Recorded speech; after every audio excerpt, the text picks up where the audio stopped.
কবর হচ্ছে পরকালের প্রথম স্তর, প্রথম বিপদ। ভাই না জামিন হো ফাবাদ হাইসরমিন হো। মানুষ যদি কবরে বেঁচে যায় তাহলে এরপরে যত স্তর আছে সব সহজ হয়ে যাবে। মানুষ যদি কবরে বাঁচতে না পারে তাহলে এরপরে যত স্তর আছে সব আরো কঠিন ও জটিল হয়ে যাবে। কবর যত কঠিন, কিয়ামত তার চেয়ে অনেক বেশি কঠিন। কিয়ামত যত কঠিন, জাহান্নাম তার চেয়ে অনেক অনেক অনেক বেশি কঠিন। কি দিয়ে বুঝায় আপনাকে আমি কবর কত কঠিন? রাসূল সাল্লাল্লাহু আলাইহি ওয়াসাল্লাম বলেন, যখন তাকে কবরে জিজ্ঞাসা করা হবে দ্বীন সম্পর্কে, মুহাম্মদ সাল্লাল্লাহু আলাইহি সাল্লাম সম্পর্কে, ইসলাম সম্পর্কে, সে যদি উত্তর দিতে না পারে, ইয়াদরিবু জারবাতান, এত জোরে তাকে ফেরেশতা মারবেন, ইয়াসিহু সাইহাতান, সে বাপরে মারে করে চিৎকার করবে, ইয়াসমাউ মা বাইনাল মাশরিক ওয়াল মাগরিব ইল্লা সাকালাইন, সারা পৃথিবীর জীবজন্তু, কীটপতঙ্গ, পদার্থ, জড় পদার্থ সব কিছু তার চিৎকার শুনতে পাবে, মানুষ আর জিন শুনতে পাবে না। এখান থেকে 50,000 কোটি কিলোমিটার দূরে যে বস্তু আছে সেও শুনতে পাচ্ছে এই কবরের চিৎকার। সে কত জোরে চিৎকার করছে আপনাকে আমি বুঝাতে অক্ষম। মুহাম্মদ সাল্লাল্লাহু আলাইহি ওয়াসাল্লাম বলেছেন, যে মারে সে চোখে দেখে না, যে মারে সে কানে শোনে না, যে মারে সে ফেরেশতা, তার রং বিভিন্ন ধরনের, কালো নীল, ভিন্ন ধরনের রং, চোখে দেখে না, কানে শোনে না, কোথায় মারছে আর চিৎকার যে করছে ও শুনতে পায় না, যার কারণে তার মারার গতির পরিবর্তন হয় না। মারে যে সে পুলিশ নয়, মারে যে সে মানুষ নয়, সে খায় না, পেশাব করে না, তার সংসার নাই, তার বিবাহ শাদী নেই, তিনি হচ্ছেন ফেরেশতা। প্রথম বাড়িও যেমন, শেষ বাড়িও তেমন, এইভাবে তাকে মারতে থাকবে বিচারের দিন পর্যন্ত। রাসূল সাল্লাল্লাহু আলাইহি সাল্লাম বলেন, যে লাঠি দিয়ে মারা হয়, যে হাতুড় দিয়ে মারা হয়, সেই হাতুড় যদি পাহাড়ের উপরে মারা হয় তাহলে ফায়াসির তোরাব, সেটা পাথর হয়ে যাবে, ধুলা হয়ে যাবে, একবারে খান খান হয়ে। পাহাড়ের উপরে মারা হলে পাহাড় ধুলা হয়ে যাবে। যেই হাতুড় দিয়ে মারা হয় সেই হাতুড়টা যদি পাহাড়কে মারা হয় তাহলে পাহাড় ধুলা হয়ে যাবে। মুহাম্মদ সাল্লাল্লাহু আলাইহি সাল্লাম এইভাবে বলেন। কি দিয়ে বুঝায় আপনাকে আমি কবর কত কঠিন? এখানে চিৎকার করছে, তার কণ্ঠ, তার শব্দ শুনতে পাচ্ছে 50,000 কোটি কিলোমিটার দূরে। যে মানুষ, যে জীবজন্তু আছে, জিন আর মানুষ ব্যতীত যেই পদার্থ, জড় পদার্থ আছে, সে শুনতে পাচ্ছে। কবরের শাস্তি শুনতে পাচ্ছে গিলাসটা, কবরের শাস্তি শুনতে পাচ্ছে বক্সটা, কবরের শাস্তি শুনতে পাচ্ছে বাল্বটা, কবরের শাস্তি শুনতে পাচ্ছে এই মাইক, সব কিছু শুনতে পাচ্ছে কবরের চিৎকার। কিন্তু মানুষ এবং জিন শুনতে পায় না। শুনতে পাইলে সে বাঁচত না। আপনাকে আমি বুঝাতে পারি কবর কি জিনিস। রাসূল সাল্লাল্লাহু আলাইহি সাল্লাম দিন রাত কবরের শাস্তি থেকে বাঁচতে চাইতেন। যখনই তিনি জানাজায় দাঁড়াতেন তখন লোকটার জন্য কবরের শাস্তি থেকে আল্লাহর কাছে বাঁচতে চাইছেন, আল্লাহ তুমি তাকে কবরের শাস্তি থেকে বাঁচাও। সম্মানিত দিনী ভাই বোন, বাড়ির পিছন দিকে যে 2 হাত 2.5 হাত গর্ত করে কবর করা হয়েছে তার নাম কবর নয়। সেটাই যদি কবর হতো তাহলে যাকে বাঘে খেয়ে নিল তার কবর কোথায়? কবরস্থানে 2-2.5 হাত যে কবর করা হয় সেটাই কবর নয়। সেটাই যদি কবর হতো তাহলে যে আগুনে জ্বলে ছাই হয়ে গেল তার কবর কোথায়? সেটাই যদি কবর হতো তাহলে যে পানিতে ডুবে হারিয়ে গেল তার কবর কোথায়? মরার পর থেকে নিয়ে বিচারের দিন পর্যন্ত একটা দীর্ঘ সময়ের নাম কবর, যাকে বলা হয় আলামে বারজাক। এই দীর্ঘ সময়ের নাম কবর। এটা কোনো জায়গা, কোনো স্থান নয়। সম্মানিত দিনী ভাই বোন, এই দীর্ঘ সময়ের ভালোটা হলো ভালো, খারাপটা হলো খারাপ। মানুষটা যদি ভালো হয়, মরার পরে ফেরেশতা যখন জিজ্ঞাসা করবেন তখন যদি তার উত্তর ঠিক হয় তাহলে ফেরেশতা বলবেন, নামকা নামাতিল আরুসে লাইকুদুল আবা আলিহি, তুমি ঘুমিয়ে যাও বাসর রাতের ঘুমানোর মতো, যাকে কেউ জাগাবে না তার অতীব প্রিয় মানুষ ছাড়া। তুমি ঘুমিয়ে যাও বাসর রাতের ঘুমানোর মতো, যাকে কেউ জাগাবে না অতীব প্রিয় মানুষ ছাড়া। যখনই তাকে ঘুমাবে, ঘুম থেকে জাগাবে, তখনই সে একটু কষ্টবোধ মনে করে বলবে, এখনই তো মাত্র ঘুমালাম, কেমন হয়ে গেল, এখনই তো ঘুমালাম, কেন আমাকে এভাবে উঠানো হলো? তার এইরকম একটা পরিবেশ থাকবে। অথচ সেই লোকটা কবরে ঘুমিয়ে আছে 4,000 বছর থেকে, 10,000 বছর থেকে। তার মানে ভালো মানুষের কবরে থাকার সময়সীমা হলো বাসর রাতের সমান। তা 2 ঘন্টা হতে পারে, 2.5 ঘন্টা হতে পারে, 3 ঘন্টা হতে পারে। এটা হলো ভালো মানুষের কবরের সময়সীমা।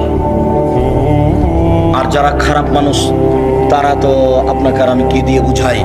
কবরের শাস্তিকে স্বপ্নের মতো বলা যেতে পারে।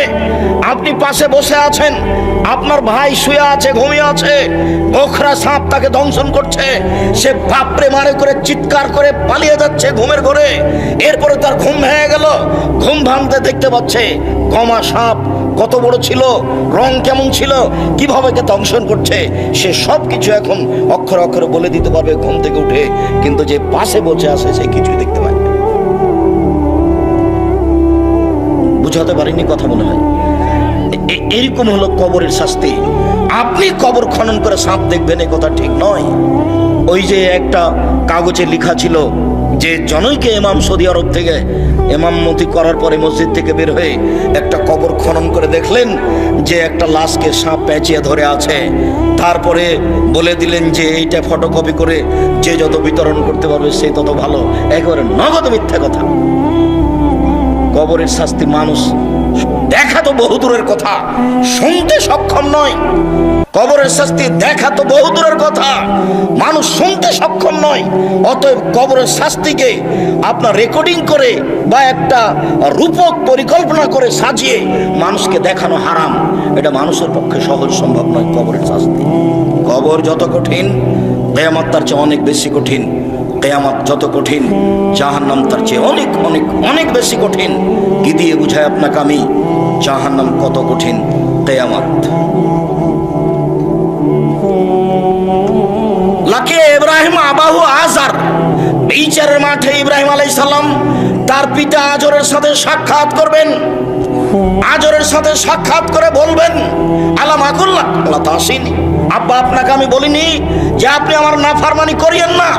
কতবার বলেছিলাম আব্বা আপনি আমার নাফরমানি করিয়েন না, আপনি আমার কথা শোনেন, আপনি আমার কথা শোনেন।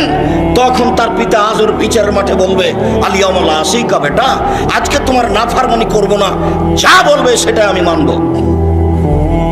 তখন ইব্রাহিম আলাইহিস সালাম বলবেন প্রতিপালক, আমার পিতা আজকে জাহান্নামে যাবে আর আমি জান্নাতে যাব, এর চেয়ে বড় অপমান কি হতে পারে? আইয়ু খিজি রাজদা মিন আবিলাবাদ, আজকে আমার পিতা জাহান্নামে যাবে আর আমি জান্নাতে যাব, এর চেয়ে বড় অপমান কি হতে পারে? আমি ইব্রাহিম এটাকে সবচেয়ে বড় অপমান মনে করছি। তখন আল্লাহ তাআলা বলবেন ইব্রাহিম শুনে রেখো, তোমার পিতা আমার নবীকে মানেনি, তোমার পিতা আমার নবী ইব্রাহিমকে মানেনি, অতএব আজকে তোমার কথা রক্ষা হবে না।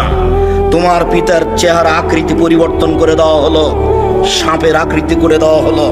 ইব্রাহিম আলাইহিস সালাম সে তার নিজের পিতাকে হাদিয়ে ধরে জাহান্নামে নিক্ষেপ করবেন। যদিও অপরিচিত শব্দ ব্যবহার করা হয়েছে যে তার পিতাকে সাপে পরিণত করা হবে, তারপর তার পা ধরে, সাপের পা ধরে জাহান্নামে নিক্ষেপ করা হবে। বাস্তবত ইব্রাহিম আলাইহিস সালাম নিজেই করবেন। যখন তার পিতার আকৃতি পরিবর্তন হয়ে যাবে তখন তিনি নিজে ধরে তাকে জাহান্নামে নিক্ষেপ করবেন। বিচারের মাঠে আল্লাহ তাআলা বলবেন এই বাচ্চা, ওই ছেলেটা ওভাবে হাঁটছে কেন? ও তো আরো মানুষ তার দিকে দেখলে তো আমার কথা বুঝতে পারবে না। দয়া করে কোনো কাজ দেখায়েন না, কিছুক্ষণ অপেক্ষা করেন। আমি আব্দুল্লাহ বিন ফজল নই যে ভোর পর্যন্ত বক্তব্য দেবো। আমি অত কোরআন হাদিস জানি না, সারা রাত বক্তব্য করি না।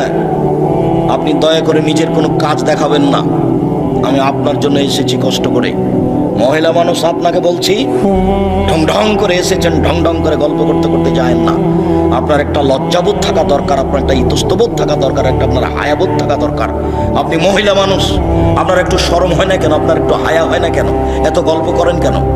ঢং ঢং করে গল্প করতে করতে আসলেন, আবার চলে যাচ্ছেন। আপনি বুঝতে পারেন না যে আমি মহিলা মানুষ? আমার একটা লজ্জার ব্যাপার আছে, আমার একটা শরমের ব্যাপার আছে। জাহান্নাম মহিলা দিয়ে ভরা, দিন রাত শুনছেন, হুঁশ হয় না? জাহান্নাম বলতে নারীকে বুঝায়, জাহান্নাম বলতে নারীকে বুঝায়। এ কথা আমরা তো বলিনি, এ কথা মুহাম্মদ সাল্লাল্লাহু আলাইহি ওয়াসাল্লাম বলছেন। আল্লাহ রাসূল বলছেন আমি জাহান্নামের দিকে তাকিয়ে দেখলাম অধিকাংশই নারী। আবু হুরায়রা রাদিয়াল্লাহু আনহু, এই ছেলে তুমি এভাবে সাড়া দিবা না কথায়, চুপচাপ বসে থাকো, তুমি লজ্জাবোধ করো। তোমার মাই তো এখানে বসে আছে ছোট ব্লাউজ পরে, তোমার শরম হয় না? তোমার ইতস্তবোধ হয় না? তুমি বলে দিও তোমার মা যেন এরকম ছোট ব্লাউজ পরে আর দিন না কাটায়, সময় না কাটায়। তোমারও তো ইতস্তবোধ হওয়া দরকার। তোমার বাপ এখন দাড়ি চেঁচা এখানে বসে আছে, ঢং দেখাচ্ছ। ধর্মকে পাগল পেয়েছো বাপ বেটা? নিজেকে মুসলমান মনে করো, দিন ধর্ম মেনে চলার চেষ্টা করো। সময় সে হওয়ার কোনো পথঘাট মানুষের কাছে নেই। অতএব লজ্জাবোধের দাবি রাখি। কথার মধ্যে উপস্থিত বৈঠকের মুসলিম বোন, আপনাকে নিয়ে দুটা কথা বলছি, শোনেন। আবু হুরায়রা রাদিয়াল্লাহু তাআলা আনহু বলেন, রাসূল সাল্লাল্লাহু আলাইহি সাল্লাম বলেছেন, সিনফানে মিন আহলিন নার লা নারাহুমা, দুই শ্রেণীর মানুষ জাহান্নামে যাবে আমি তাদের দেখিনি। দুই শ্রেণীর মানুষ জাহান্নামে যাবে আমি তাদের দেখিনি। কওমুন মাহুম সায়াতুন, এক শ্রেণীর মানুষ তাদের হাতে থাকবে লাঠি, কাদনাবিল বাকার, গাভীর লেজের মতো, একদিক মোটা একদিক চিকন, তাদের হাতে লাঠি থাকবে। ইয়াদরিবু বিহান নাস, তা দিয়ে তারা মানুষকে মারবে। প্রশাসনের হাতে এরকম লাঠি থাকে। যারা কলেজ বিশ্ববিদ্যালয়ে পড়ে ধর্মের শিক্ষার নামে ঢং করে বেড়ায়, তাদের হাতে এরকম লাঠি থাকে। যারা দলীয় দাপট দেখায়, দাঙ্গাবাজি করে, ক্ষমতা দেখায়, জোর করে জমি দখল করে, জোর করে এলাকা দখল করে, মানুষের মান সম্মানের হানি করে, মানুষকে জোর করে অপমান করে জেল হাজতে দেয়, এদের হাতে এরকম লাঠি থাকে। এরা যেন মনে করে জাহান্নাম আমার জন্য অপেক্ষা করছে। জুলুম করে, দাঙ্গাবাজি করে, ক্ষমতা দেখিয়ে, তারপর দেখিয়ে বেশি দিন টিকা যায় না। ফেরাউন ডুবে গেছে, অতএব আপনার জন্য জাহান্নাম অপেক্ষা করছে, আপনি থামুন। আপনাকে আমি অনুরোধ করেছি, ক্ষমতা দেখিয়ে, দাঙ্গাবাজি দেখিয়ে, জুলুমবাজি করে, মানুষের প্রতি অন্যায় অবিচার করে, ক্ষমতা দেখিয়ে, মানুষকে জেল হাজতে দিয়ে, মানুষকে অপমান করে 1 মিনিট বাঁচার চেষ্টা করিয়েন না। নরম হয়ে থাকেন, খুব নরম হয়ে থাকেন। মাটির মানুষ, মাটির মতো হয়ে থাকেন, ফলাফল ভালো হবে। সময় অল্প। কালকে ছিল 40 বছর, আজকে দেখছেন 60। কালকে ছিল 60 বছর, আজকে দেখলেন 80। তার মানে বেশি সময় নেই, অল্প সময়। আদম সন্তানকে, অন্তত মুহাম্মদ সাল্লাল্লাহু আলাইহি ওয়াসাল্লামের উম্মতকে বেশি সময় দেওয়া হয়নি। অল্প সময় বাঁচতে এসে মানুষের ক্ষতি করে বাঁচার চেষ্টা করিয়েন না, মানুষকে অপমান করে বাঁচার চেষ্টা করিয়েন না, এর ফলাফল ভালো নয়। রাসূল সাল্লাল্লাহু আলাইহি ওয়াসাল্লাম বলছেন, কেউ যদি কারো মান সম্মানের হানি করে, তাহলে সেই দিন আসার আগে যেন হাত ধরে সমাধা করে নেয়, যেদিন কোনো টাকা পয়সা থাকবে না। যেহেতু বিচারের মাঠে হাত ধরে ক্ষমাও হবে না, যেহেতু বিচারের মাঠে টাকা পয়সা দিয়ে বাঁচাও যাবে না, সেই দিন তখন নেকি দিয়ে বাঁচতে হবে। আমি একটা লোককে অপমান করেছিলাম, আমি এখন বাঁচবো কি দিয়ে? আমার নেকি দিয়ে। আমার নেকি দিতে দিতে যখন শেষ হয়ে যাবে, তখন আমি যাব জাহান্নামে, ও যাবে জান্নাতে। এটা হলো বিচারের মাঠে বিচারের পদ্ধতি। ওখানে টাকা পয়সা দিয়ে বিচার হবে না, ওখানে ক্ষমতা দিয়ে বিচার হবে না, ওখানে বিচার হবে নগদ নেকি দিয়ে। জালেমকে তার নেকি বুঝিয়ে দিয়ে তাকে জাহান্নামে যেতে হবে, এটাই হলো বিচার। যার কারণে দাঙ্গাবাজি করে কিছু করার চেষ্টা করিয়েন না। পৃথিবীর মানুষ শুনে রেখো, 2 শ্রেণীর মানুষ জাহান্নামে যাবে আমি তাদের দেখিনি। এক শ্রেণীর মানুষের হাতে থাকবে লাঠি, গাভীর লেজের মতো, একদিক মোটা একদিক চিকন, তারা মানুষকে এই লাঠি দিয়ে মারবে, ওরা জাহান্নামে যাবে। 2 নিসাউন, মহিলা, গাছে এতন কাপড় পরে থাকবে, আর এতন উলঙ্গ। তোমার মা ছোট ব্লাউজ পরে এখন বসে আছে, বলো এটা কি? যার হাত দেখা যায়, পেট দেখা যায়। আমি শাড়ি হারাম পোশাক বলিনি, শাড়ি পরা যায়। আমি বলেছি ভালো হবে সালোয়ার কামিজ বেশি চাদর পরেন। শাড়ি যদি পরেন তাহলে 2 ছাড়ের ব্লাউজ পরতে হবে, যার হাত হবে কবজি পর্যন্ত, নিচের দিক কোমরের নিচে চলে যাবে, 1.5 গজ কাপড়ের ব্লাউজ করতে হবে। আর শাড়ি পরলে পা মোজা পরতে হবে। বাইরে বের হলে শাড়ি পরে পা মোজা না পরে যদি অটোতে উঠে, তাহলে হাঁটু পর্যন্ত পা খুলে যাবে। এই পোশাক পরে তোমার মা বাইরে যেতে পারে না। আর এটা হচ্ছে পল্লী অঞ্চল, সারা গ্রামের সবাই নাকি চাচা, সবাই নাকি ভাই, সবাই নাকি বাপ, সবাই সবার সাথে কথা বলছেন নির্দ্বিধায়। অবাক মনে মনে করছেন যে আপনি এরকম করছেন যার জন্য পৃথিবীর সবাই করছে, এরকম কথা ঠিক নয়। আপনি বগুড়া জামিলে যান, এক শ্রেণীর মানুষ আছে, এক শ্রেণীর পরিবার আছে, ওদের পরিবারের ওদের মহিলাদের কাপড় পুরুষ দেখে না। যদি পুরুষ দেখে নেয় তাহলে সেই কাপড় তারা আর পরবে না, তাকে আগুন দিয়ে জ্বালিয়ে দেবে। আপনার স্ত্রী আপনার মেয়ে নগ্ন হয়ে চলছে, যার কারণে আপনি বলছেন পৃথিবীতে সবাই এরকম। ওদের সব সময় পোশাক পুরুষ দেখে না। ওরা বাড়ির বাইরে বের হলে শুধু বোরকা দেখতে পাবে, অন্য কিছু নয়। অথচ তারা বেঁচে আছে, আজও পৃথিবীতে বেঁচে আছে, তাদের দিন চলে। সম্মানিত দিনী বোন শুনুন, আপনাকেই বলছি, আপনার রাস্তাতে হাঁটা দেখলে লজ্জা হয়, আপনার চলাফেরা দেখলে খারাপ লাগে, লজ্জা হয়। মনে হয় যেন আপনার স্বামী নেই, মনে হয় যেন আপনার বাপ নেই, আপনি যেন পিতাহীন মানুষ, আপনি যেন স্বামীহীন মানুষ। স্বামী থাকলে আপনার এরকম অবস্থা কেন? আত্মমর্যাদা থাকবে স্বামী থাকলে। আপনার একটা আত্মমর্যাদা আছে, স্বামীর একটা আত্মমর্যাদা আছে। স্বামীর আত্মমর্যাদা খেয়াল করলে তো আপনি এমনটা করতে পারেন না। স্বামীর একটা আত্মমর্যাদা খেয়াল করা দরকার। আসমা রাদিয়াল্লাহু তাআলা আনহা বলেন, আবু বকর সিদ্দিকের মেয়ে আসমা রাদিয়াল্লাহু তাআলা আনহা বলেন যে আমি মাঠে থেকে খেজুরের আঁটি বোঝা মাথায় করে নিয়ে আসছিলাম। রাস্তায় রাসূল সাল্লাল্লাহু আলাইহি ওয়াসাল্লামের সাথে দেখা হয়ে গেল। আল্লাহ রাসূল আমাকে বললেন, আসমা তুমি উটের উপরে চলে আসো, উটের উপরে উঠো। তখন আমি লজ্জা করলাম। আমার স্বামী জুবাইরের আত্মমর্যাদাকে আমি খেয়াল করলাম, না না না না না, আমি যদি রাসূলের উটের পিছনে উঠি তাহলে জুবাইর এটা খারাপ মনে করবে। জুবাইরের একটা আত্মমর্যাদা আছে, তার একটা দাম আছে। আমি এই হিসাব করে আর রাসূলের উটের পিছন দিকে উঠলাম না। আমি বাড়িতে এসে বললাম, জুবাইর শোনেন, আমার স্বামীকে বললাম এই ঘটনা, আপনার আত্মমর্যাদাকে হিসাব করে মহিলা মানুষ মাঠে থেকে বোঝা মাথায় করে নিয়ে চলে আসো, এটা আমাকে খারাপ লাগে। হাদিস বুখারী মুসলিম, তার নাম আত্মমর্যাদা। এই ছেলে, তোমার বাপের একটা আত্মমর্যাদা থাকলে তোমার মা এভাবে বসে থাকতে পারে? তোমার বাপ একটা কাপুরুষ, তোমার বাপ একটা কাপুরুষ, তোমার বাপ একটা কাপুরুষ। মনে কিছু নিও না। তোমার বাপের ব্যক্তিত্ব থাকলে, তোমার বাপের মর্যাদা থাকলে, তোমার বাপের আত্মমর্যাদা থাকলে তোমার মা এভাবে চলতে পারতো না। এটা অসম্ভব হতে পারে না। তোমার বাপ নিজেকে পশু প্রাণীর মতো মনে করে। বুঝে না ওরা অন্তর আছে, বুঝে না। দেখে না ওরা চক্ষু আছে, দেখে না। শোনে না ওরা কান আছে, শোনে না। উলাইকা কাল আনাম, তারা পশু প্রাণীর মতো, তারা গরু ছাগলের মতো, তারা কুকুর শৃগালের মতো, বালুমাতাল, বরং তার চেয়ে খারাপ। তোমার পিতা পশু প্রাণীর মতো নিজেকে মনে করে। ব্যক্তিত্ব থাকলে এইভাবে স্ত্রী ঘুরতে পারে? যেইভাবে চোখ ঘুরে বউ সেভাবে ঘুরে, চোখ যেভাবে ঘুরে বউ সেভাবে চলে। তার নাম ক্ষমতা, তার নাম ব্যক্তিত্ব, তার নাম আত্মমর্যাদা। রাসূল সাল্লাল্লাহু আলাইহি সাল্লাম বলেন, নিসাউন, মহিলা কাশিয়াতুন, কাপড় পরে থাকে, আর এতুন, উলঙ্গ। তোমার মার পোশাককে আল্লাহ নবী উলঙ্গ বলেছেন, আর তোমার বোনের পোশাককে আল্লাহ রাসূল উলঙ্গ বলেছেন। এই ছেলে, এই হাদিসের বিকল্প কি তরজমা হতে পারে তুমি বিবেচনা করো। আমি এই কথা বলিনি, এই কথা মুহাম্মদ সাল্লাল্লাহু আলাইহি সাল্লাম বলেছেন।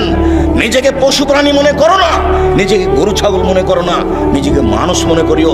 পশু প্রাণীর বিচার হবে না, গরু ছাগলের বিচার হবে না, কুকুর শৃগালের বিচার হবে না। বিচার মানুষের হবে, বিচার জিনের হবে। এরাই বুঝে, এদের বোধ শক্তি আছে, এদের বোধোদয় আছে, এদের বোধগম্য আছে, এদের হিতাহিত জ্ঞান আছে। এরাই ভালো হতে পারে। যেহেতু ভালো হচ্ছে না, কাজে এরা পশু প্রাণীর মতো, এরা গরু ছাগলের মতো, এরা কুকুর শৃগালের মতো।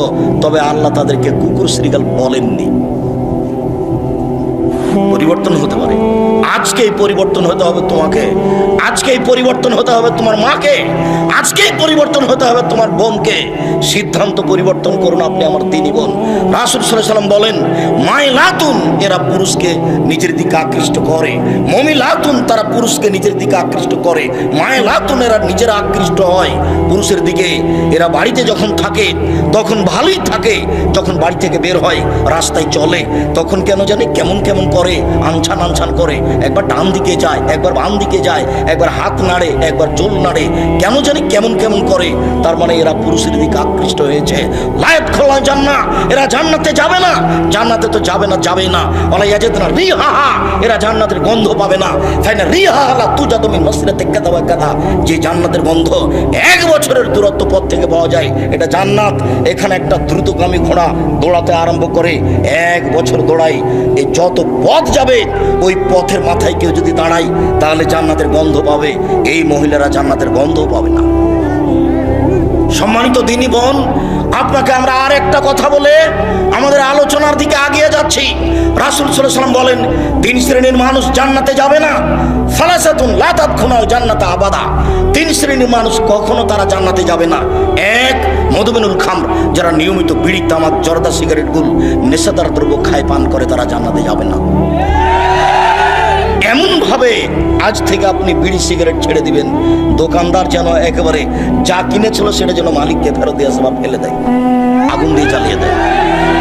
আর তুমি যদি আবার এখান থেকে উঠে গিয়ে আবার সিগারেট লাগাও, তখন তুমি মনে করি কি ব্যাপার, আমি কি পশু না কি? বুঝেও তো বুঝলাম না, আমি তো বুঝলাম, তারপরে আবার আমি ভালো হতে পারলাম না কেন? তাহলে কি আজ আমি পশুর মতো হয়ে গেছি? ফকির ভিক্ষা চাইলে বলেন মাফ কর, আর ওই টাকা দিয়ে বিড়ি সিগারেট কিনে দিন রাত খান, শরম হয় না কেন? রাসূল সাল্লাল্লাহু আলাইহি ওয়াসাল্লামকে জিজ্ঞাসা করা হয়েছিল, আল্লাহর নবী, আইউল আমালে আফজাল, পৃথিবীতে কর্ম হিসাব সবচেয়ে উত্তম কোনটা? মানুষ যে সব কাজ করে তার সবচেয়ে ভালো কাজ কোনটা? তখন আল্লাহ রাসূল উত্তরে বললেন, তুতে মুত্তাম ওয়া তাকরাউস সালাম আলামান আরাফতা ওয়া মান লাম তারিফ, তুমি দুস্থ গরীব ফকির মিসকিনকে খেতে দেবা, এটাই তোমার জীবনে সবচেয়ে ভালো কাজ। দুই, যাকে চিনো তাকেও সালাম দিবা, যাকে চিনো না তাকেও সালাম দিবা। দেখে সালাম দিতে হবে এই কথা নয়, মৌলানা সাহেবকে সালাম দিতে হবে এই কথা নয়, যাকে চিনেন তাকেও সালাম দিবেন, যাকে চিনবেন না তাকেও সালাম দিবেন। মিশরে কয়েকদিন ছিলাম, তো একটা জিনিস দেখেছিলাম, মিশরের মাটিতে সবাই কোরআন মাজিদ পড়তে পারে, ভ্যান চালক, রিক্সা চালক, অফিসার, মন্ত্রী, এমপি, সবাই কোরআন মাজিদ পড়তে পারে, সবাই সবাইকে সালাম দেয়। মন্ত্রী ও রিক্সাওয়ালাকে সালাম দিচ্ছে, সবাই সবাইকে সালাম দেয়। যদি একটা খারাপ বৈশিষ্ট্য আছে, প্রায় সবাই দাড়ি চাঁচে, তবে সবাই সবাইকে সালাম দেয়। চিনে সালাম দিবেন না। আর 10 জায়গাতে সালাম দেওয়া নিষেধ, এই কথাটাও মিথ্যা। তার মধ্যে এক জায়গা হচ্ছে যখন খাচ্ছে তখন সালাম দিতে হবে না, এই কথাটা মিথ্যা। আপনারা খাচ্ছেন এই জন্য সালাম দিচ্ছি না, মনে কিছু নিয়েন না। এতগুলি বাক্য চললো আর আসসালামু আলাইকুম চলবে না? কেমন ধর্ম? বলছে আব্দুর রাজাক সাহেব, আপনি তো খাচ্ছেন সেজন্য সালাম দিলাম না। তো এগুলো তো চলছে কথা, তো সালামটাই চলে না। ফেকার বইয়ে লেখা আছে 14 জায়গাতে সালাম দেওয়া নিষেধ, তার মধ্যে এটাও আছে।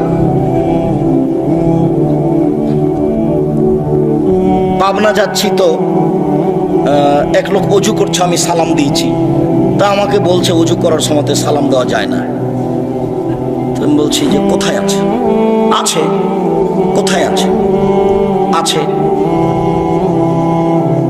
তারপর অনেক কথা, আল্লাহ মাফ করো, অজু করার সময় সালাম দেওয়া যায় না, এ কোন কথা? রাসূল সাল্লাল্লাহু আলাইহি ওয়াসাল্লাম বলছেন যাকে চিনো তাকেও সালাম দিবা, যাকে চিনো না তাকেও সালাম দিবা। মোবাইলের রিং হচ্ছে, অন করে দিয়ে আপনি সালাম দেন। হিন্দু হোক, মুসলমান হোক, বৌদ্ধ হোক, খ্রিস্টান হোক, সে যেই হোক না কেন, ডোম হোক, চামার হোক, হাঁড়ি হোক, সে যেই হোক না কেন, মুচি হোক, মেথর হোক, আপনি তাকে সালাম দিবেন। যদি আপনি নাম্বারে চিনতে পারেন যে হিন্দু, তাহলে আপনি সালাম দিবেন না, তাহলে আপনি বলবেন জি ধন্যবাদ, কি বলছিলেন। যদি আপনি চিনতে না পারেন, সে যেই হোক, পশু প্রাণী, গরু ছাগল, যে আপনার সাথে কথা বলছে, আপনি তাকে সালাম দিবেন। রাসূল সাল্লাল্লাহু আলাইহি ওয়াসাল্লাম বলছেন তুমি যাকে চিনো তাকেও সালাম দিবা, যাকে চিনো না তাকেও সালাম দিবা। হাদিস তো বুখারী মুসলিম, এটা আপনি কি বুঝলেন? মোবাইলের নাম্বার দেখে আপনি চিনতে পারছেন না, অতএব আপনাকে আর বিবেচনা করতে হবে না। আর আপনাকে তো বলেছি আপনি হ্যালো বলিয়েন না, হ্যালো কুকুরকে বলে। হ্যালো কাকে বলে ডাকে? কুকুরকে বলে ডাকে। কই, আমি তো আপনাকে কোনোদিন বলিনি হ্যালো, আমি তো আসসালামু আলাইকুম বলি। সবাই যে বলছে, মৌলানা সাহেব বলছে, তো মৌলানা সাহেব বলছে, তো আমি কি করব? আমি বলিনি কোনোদিন, আমি হ্যালো শব্দ ব্যবহার করি না। হ্যালো বলে কুকুরকে ডাকে।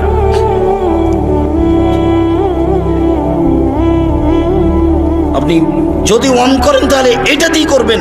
বলছিলাম সম্মানিত দিনী ভাই বোন, সবচেয়ে উত্তম ভালো কাজ রাসূল সাল্লাল্লাহু আলাইহি ওয়াসাল্লাম বললেন ফকির মিসকিনকে খেতে দেওয়া।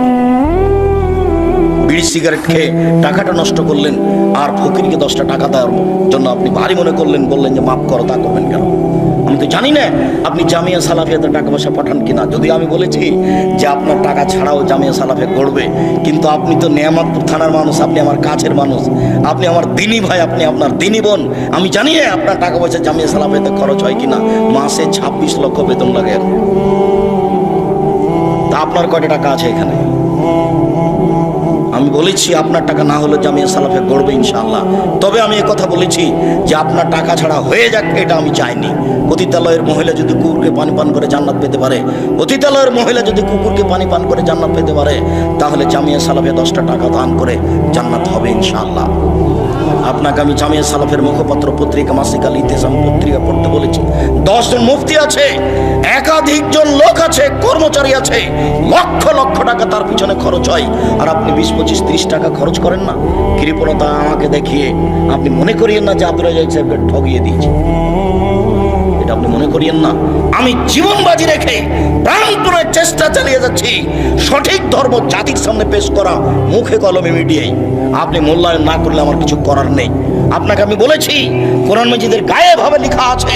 আপনাকে আমি বলেছি বইয়ের নাম মুকসিদুল মুমিনিন, তার একটা হেডলাইন আছে যে অবিবাহিত ছেলে মেয়ের পড়া নিষেধ, যে দেখে সে পড়ে, যে দেখে সেই পড়ে। তার মানে হেডলাইনটাই মিথ্যে, হেডলাইনই ঠিক হয়নি। এই ছেলে, এই বই পরিবর্তন করতে হবে, লেখকের জন্য ক্ষমা চাইতে হবে।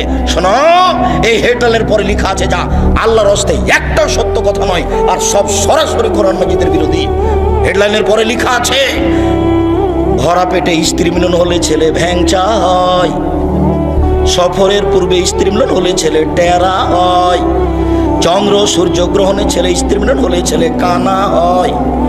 হুবাহু কোরআন মাজিদের বিপরীত লেখা আছে কলমে। যার জন্য কলমের দাম আছে। মাসিক আল ইতিসাম পত্রিকাকে আপনাকে মূল্যায়ন করতে হবে। বলছিলাম যখন ইব্রাহিম আলাইহিস সালামের সাক্ষাৎ হয়ে গেল বাপের সাথে, আজরের সাথে, ইব্রাহিম আলাইহিস সালাম বলেন, আব্বা আপনাকে আমি বলেছিলাম আপনি আমার নাফরমানি করিয়েন না। তখন তার বাপ বলবে, বেটা আজ তুমি যা বলবে তাই মেনে নিব। তখন ইব্রাহিম আলাইহিস সালাম বলবেন, আজ আমি জান্নাতে যাব, আমার বাপ জাহান্নামে যাবে, এর চেয়ে বড় অপমান কি হতে পারে? তখন আল্লাহ উত্তরে বলবেন, ইব্রাহিম শুনুন, আপনার পিতা আমার নবী ইব্রাহিমকে মানেনি, অতএব তার জাহান্নাম হবে, এটাই ঠিক। বাপ যদি ভুল পথে থাকে, বেটা বিচারের মাঠে তাকে রক্ষা করতে পারবে না। কিয়ামতের মাঠ বড় কঠিন, যেখানে ইব্রাহিম আলাইহিস সালাম কোনো কাজে আসবেন না। কিয়ামত যত কঠিন, জাহান্নাম তার চেয়ে অনেক অনেক অনেক বেশি কঠিন। কি দিয়ে বুঝায় আপনাকে আমি জাহান্নাম কত কঠিন?